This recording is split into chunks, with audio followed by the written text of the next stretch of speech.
If you had to, probably the strongest sentence you can use with prospecting and in negotiations. Let me show you why.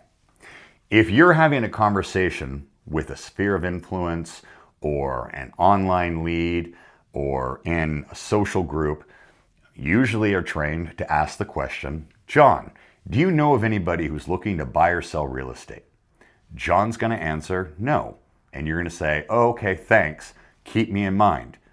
You stayed in a low-level power position because when you are initially approaching somebody and taking them out of what they were doing in the social interaction they were having to listen to you, you're low man on the totem pole, they're high man on the totem pole.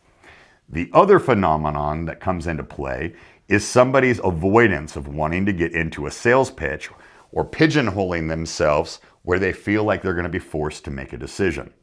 You see this in your own life if you walk into a department store. Let's say you need to buy a new dress. You walk into Nordstrom to buy the new dress. You know you're there to get a dress. You open the door and somebody greets you and they say, well, hello, miss.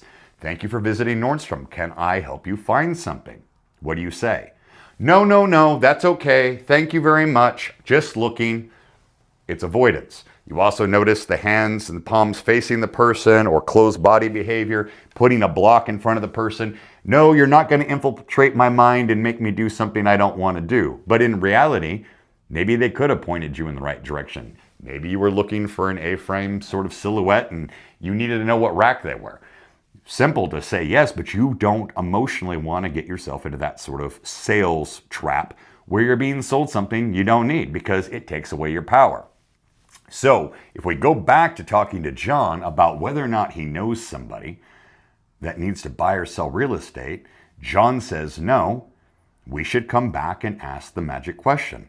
John, if you had to point me in the right direction of somebody that I need to talk to, who would it be?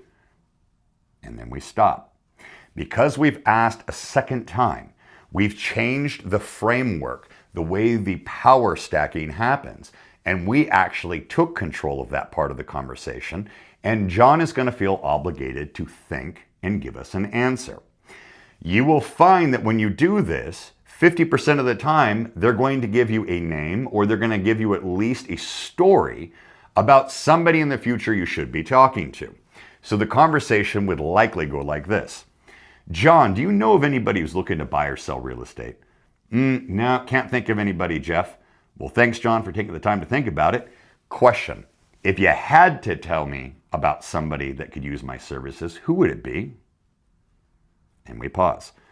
Well, my brother and his wife were talking about buying, but I don't really know if they've even found an agent. John, thank you. What is your brother's contact information? I'd like to at least introduce myself and see if I can be of help. Boom.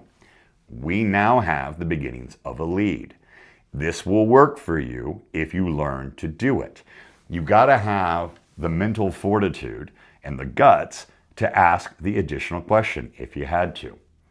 Now, where this is also extremely effective, any of you in any sales environment have dealt with the we want to think about it. We got to sleep on it.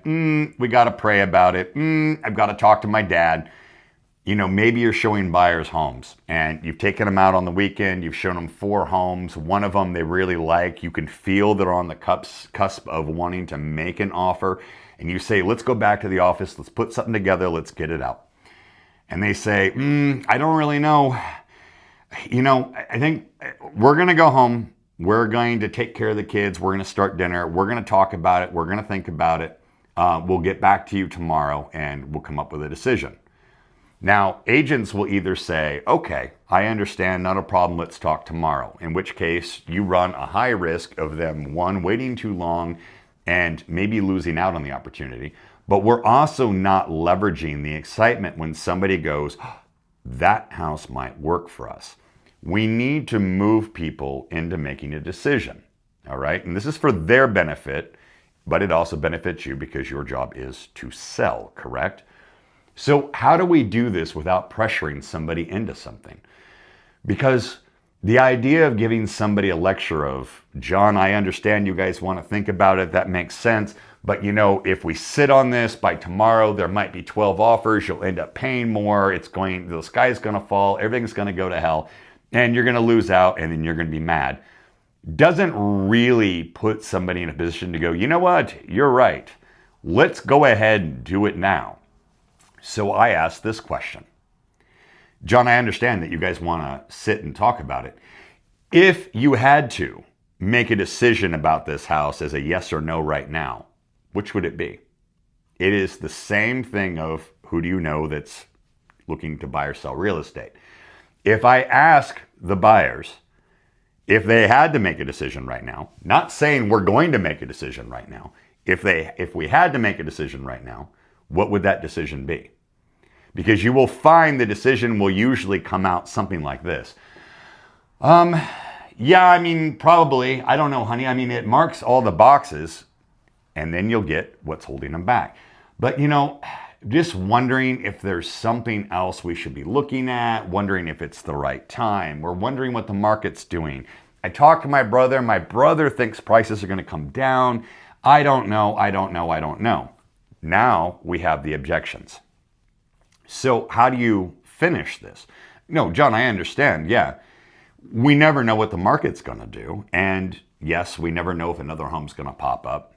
But let's do this. While we're together, let's quickly put together an offer and we can hold on to it. And you can decide after you eat dinner tonight and talk if you want me to submit it. But that way you don't have to worry about tonight, last minute, quickly trying to sign paperwork. It's a lot easier if we can just think through this in a clear mind. That way you have time to decide if that's what you really want to do. Make sense? Yeah. Great. This will take 10 minutes. Follow me back to the office. Let's put the paperwork together. I'll hold on to it. It won't go anywhere. Okay. It is a lot easier for the buyer to say yes because they know and they've told you, well, we would go for it, but we address the buts. We go, let's go ahead and put it on paper so you don't have to do it later. And then you can just decide if you want to move forward. Then that phone call that night or the next morning is a lot easier because then it becomes, John, I'm sitting here holding an offer. I talked to the agent. They want to know if we're going to submit. They're going to get it presented to their seller tomorrow. I say we go for it. What do you think? They're likely going to say, yeah, we've already done it. We don't have to get dressed. We don't have to meet you at the office. We don't have to expect you over at our current house. We've already done the paperwork. All we're giving you permission to do is send it. Yeah, you know what? Yeah, let's do it. And now you've submitted an offer. So the simple statement of if you had to, and then end it with what you're trying to get somebody to make a decision about, or what you're going to ask them to do, works like magic.